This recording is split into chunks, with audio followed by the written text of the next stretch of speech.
प्यारे देशवासियों, नमस्कार। जैसे कि आप सबको पता है, दिल्ली विधानसभा चुनाव खूब जोरों पर हैं, तैयारी जोरों पर चल रही है। सभी पार्टियां अपनी अपनी तरफ से अपनी ताकत झोंक रहे हैं अपनी जीत हासिल करने के लिए, और उसमें कोई जायज़ तरीके से भी लगे हैं, कुछ नाजायज़ तरीके से भी लगे हैं। ये सब जनता देख रही है, ये सब देख रहे हैं, इवन चुनाव आयोग भी देख रहा है। लेकिन वो तो इन चीज़ों को देखना ही अच्छा लगता है उनको क्या कहा जाए। अब ये है कि अब तक बीजेपी, आम आदमी पार्टी खूब जोरों से प्रचार में लगे थे, इनके अपने अपने अध्यक्ष खूब जोरों से लगे हैं। राहुल गांधी की एंट्री कल पहली बार हुई है, यानी कांग्रेस की तरफ से राहुल गांधी की एंट्री दिल्ली विधानसभा चुनाव के लिए पहली बार हुई है। और कल पहली बार ट्रांस यमुना में इन्होंने रैली की है। रैली की भीड़ को अगर देखा जाए तो भीड़ काफी कुछ इशारा कर रही थी। कल की भीड़ काफी कुछ इशारा कर रही थी। हालांकि ये बात भी सत्य है कि जो भीड़ होती है वो हमेशा वोटर नहीं होते हैं। यानी अगर काफी ज्यादा भीड़ आती है तो उसका ये अंदाजा लगाना बहुत मुश्किल होता है कि क्या सच में वोट भी इसी तरीके से आएंगे। जितने लोग आ रहे हैं वो वोट डालेंगे, क्योंकि रैलियों में तो विरोधी दल के भी आते हैं, यानी दूसरे दलों के लोग भी आते हैं। तो ये कहना तो अभी मुश्किल है कि जो भीड़ कल थी उससे शायद कांग्रेस के पक्ष में सारा चुनाव चला जाएगा, ये कहना बहुत मुश्किल है। लेकिन कल राहुल गांधी ने जिस तरीके से मुद्दे उठाए हैं उनका काफी कुछ असर जनता पर होता दिख रहा है। अब उन्होंने जो मुद्दे हमने देखिए, अब ये तीनों पार्टी लगे हैं, मेन मुख्य दल जो है तीन हैं, बाकी छोटी मोटी चीजें वो तो अलग हैं, लेकिन मेन जो मुख्य दल हैं वो आम आदमी पार्टी, कांग्रेस और बीजेपी। इन्हीं तीनों के बीच में कड़ा मुकाबला है। हालांकि बीच में कुछ सुनने में आया था 2 दिन पहले कि शायद कांग्रेस और आम आदमी पार्टी इकट्ठा चुनाव लड़ेंगे, लेकिन वो इनकी बात बन नहीं पाई। तो अब ये तो क्लियर है कि तीनों अलग अलग चुनाव लड़ रहे हैं। कांग्रेस भी, आम आदमी पार्टी भी और बीजेपी भी अपनी तरफ से पूरे जोरों से इन्होंने ताकत झोंक दी है। राहुल गांधी ने कल पहली बार एंट्री की है और जो कल उन्होंने मुद्दे उठाए हैं, इनका एक चीज हमने देखा है, बाकी दलों में हवाई बातें ज्यादा होती हैं कई बार, जैसे बीजेपी में तो खास करके हवाई बातें ज्यादा करते हैं, जुमले ज्यादा छोड़ते हैं, सच्चाई इनकी बातों में कम होती है। लेकिन राहुल गांधी की बातों में तकरीबन ये देखा गया है कि वो हवाई बातें कम करते हैं, यानी जुमले वगैरह वो कम विश्वास करते हैं जुमलों में। तो कल एक बहुत बड़ा मुद्दा उन्होंने उठाया है, कई मुद्दे उठाए हैं वैसे तो।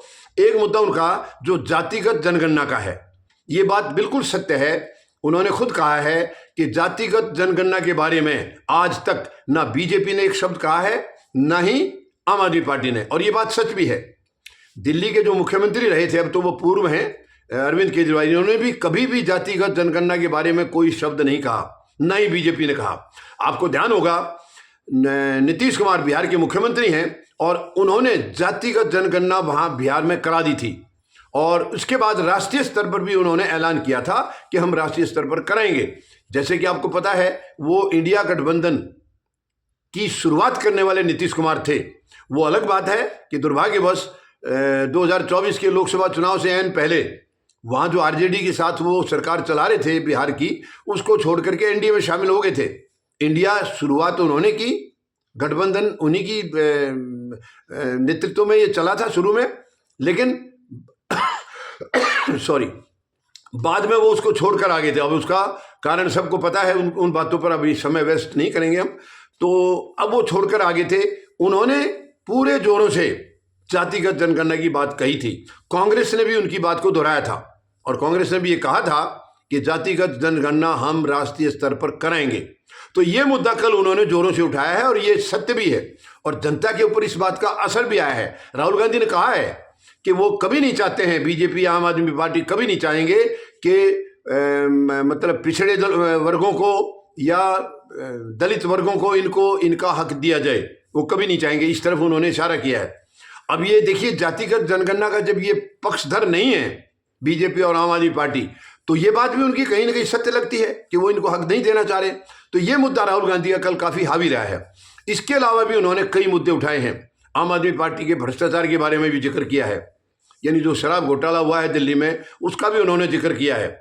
राहुल गांधी ने काफी उसको गंभीरता से लिया है कि इनके देखिए, मुख्यमंत्री खुद जेल में गए, उप मुख्यमंत्री जेल में गए, एक सांसद राज्यसभा के इनके वो जेल में गए, एक और मंत्री इनके जो जैन थे वो भी जेल में गए थे। ये काफी कुछ बातें उन्होंने कल दोहराई हैं कि ये कुछ गलत हुआ है तभी तो जेल में गए हैं। हालांकि यहां एक बात जरूरी है कि केंद्र में आज बीजेपी की सत्ता है, बीजेपी के नेतृत्व में, और उनको अपने दोष दिखते नहीं, दूसरों में दिखते हैं।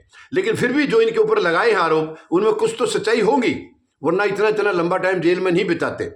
माननीय अदालत भी तो इनको तुरंत निकाल सकती थी, लेकिन कुछ तो हुआ है। तो ये राहुल गांधी ने जोरों से मुद्दा उठाया है। बीजेपी का भी उन्होंने उठाया है कि बीजेपी 10 साल से केंद्र में सत्ता में है और कोई भी वायदे इन्होंने पूरे नहीं किए हैं। 2-2 करोड़ नौकरी देने के था, वो पूरा नहीं किया है। भ्रष्टाचार खत्म करने का था, भ्रष्टाचार और बढ़ा है।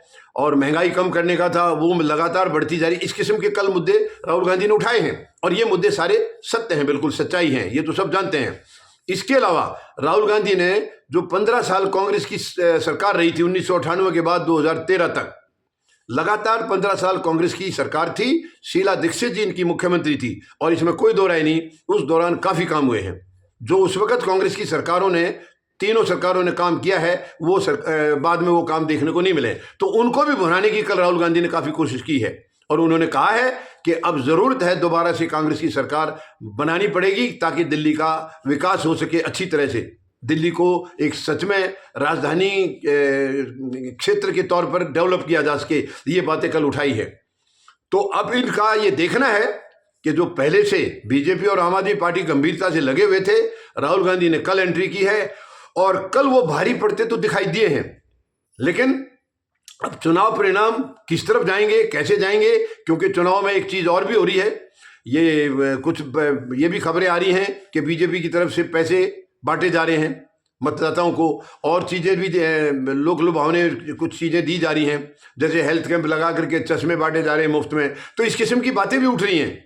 अब इनका चुनाव आयोग कितनी गंभीरता से इन पर एक्शन लेता है, नहीं लेता है, या कुछ ईवीएम की धांधली जो हरियाणा और महाराष्ट्र में सुनने को मिली थी, क्या वो यहाँ भी है?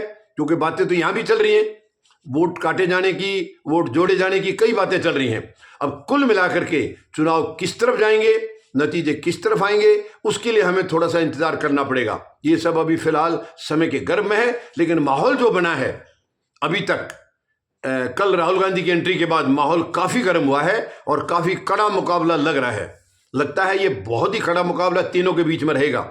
जहां बीजेपी 1998 के बाद से 26-27 साल से सत्ता से बाहर है, उनकी पूरी कोशिश है कि वो अपने अकाल को खत्म करें, अपने सूखे को खत्म करें। वहीं कांग्रेस की कोशिश है कि 15 साल लगातार सत्ता चलाने के बाद 10 साल से वो सत्ता से बाहर हैं, 10-11 साल से वो चाहते हैं फिर दोबारा से दिल्ली में सत्ता कांग्रेस की आए, और वो उसी तरीके से काम करें। आम आदमी पार्टी की कोशिश है कि 10 साल से लगातार वो सत्ता चला रही है, और अब की बार हैट्रिक बना करके तीसरी बार सत्ता बनाने की कोशिश में लगे हैं। अब मैं जनता से निवेदन करता हूं, आप अपनी भावनाओं के हिसाब से, जो आपको जेन्युइन लगता है उसके हिसाब से आप वोट डालें, लेकिन वोट जरूर डालें। वोट आपको अपने अधिकार का इस्तेमाल जरूर करना है, और जो आप सही समझते हैं पूरा आकलन करके, सच्चाई ईमानदारी से आकलन करके आप उसके हिसाब से वोट दीजिए। और 5 तारीख को दिल्ली में वोट पड़ने हैं, 8 को नतीजे आएंगे, 8 फरवरी को। तो देखते हैं ऊंट किसके रोट बैठता है। धन्यवाद।